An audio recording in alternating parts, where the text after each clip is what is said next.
Hi everyone, চলো আজকে বানাবো ইনস্ট্যান্ট ধোসা। যার জন্য আমি নিয়েছি পরিমাণ মতো সুজি আর পরিমাণ মতো দই। রেশিওটা হবে 1:1, মানে 1 কাপ সুজির সাথে 1 কাপ দই নিতে হবে। অল্প একটুখানি জল দিয়ে সুন্দর করে একটা পেস্ট বানিয়ে নেবে। এরপর এর মধ্যে অ্যাড করছি পরিমাণ মতো নুন আর সাথে খাবার সোডা। যদি খাবার সোডা না থাকে তোমরা ইনো এখানে অ্যাড করে নিতে পারো, যেটা এই ব্যাটারটাকে একটুখানি ফুলে যেতে হেল্প করবে। নাও এরপরে এই ব্যাটারটাকে আমি 5 মিনিটের জন্য রেস্টে রেখে দেব। আর এর মাঝখানে আমি তৈরি করব একটা বাদামের চাটনি, যেটা রেসিপি আমি আগেও তোমাদের সাথে শেয়ার করেছিলাম।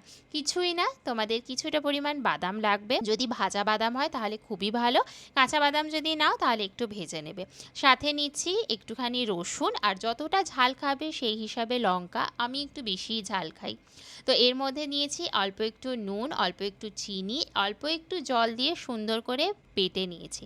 এবারে দিতে হবে ফোড়ন। ফোড়নের জন্য নিচ্ছি অল্প করে সর্ষের তেল আর অল্প করে সর্ষে। এই দেখো আমার কিন্তু চাটনিটা রেডি হয়ে গেছে। আর যতক্ষণে আমি চাটনিটা রেডি করেছি ততক্ষণে আমার ব্যাটারটাও সুন্দর করে রেডি হয়ে গেছে। এবার আমার কাছে যেহেতু ননস্টিকের তাওয়া নেই, আমি কাস্ট আয়রনের তাওয়াকেই ননস্টিক বানাচ্ছি।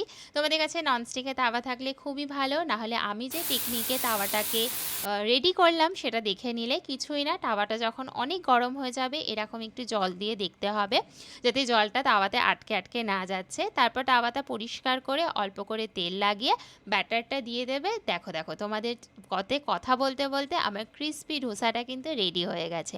চলো আমি ঝটপট করে ডিনারটা করে নিই। আর তোমরা জানো তোমাদের কি করতে হবে, চট করে আমাকে একটা লাইক করে দিও, আর পারলে ভিডিওটা একটু শেয়ারও করে দিও। বাই।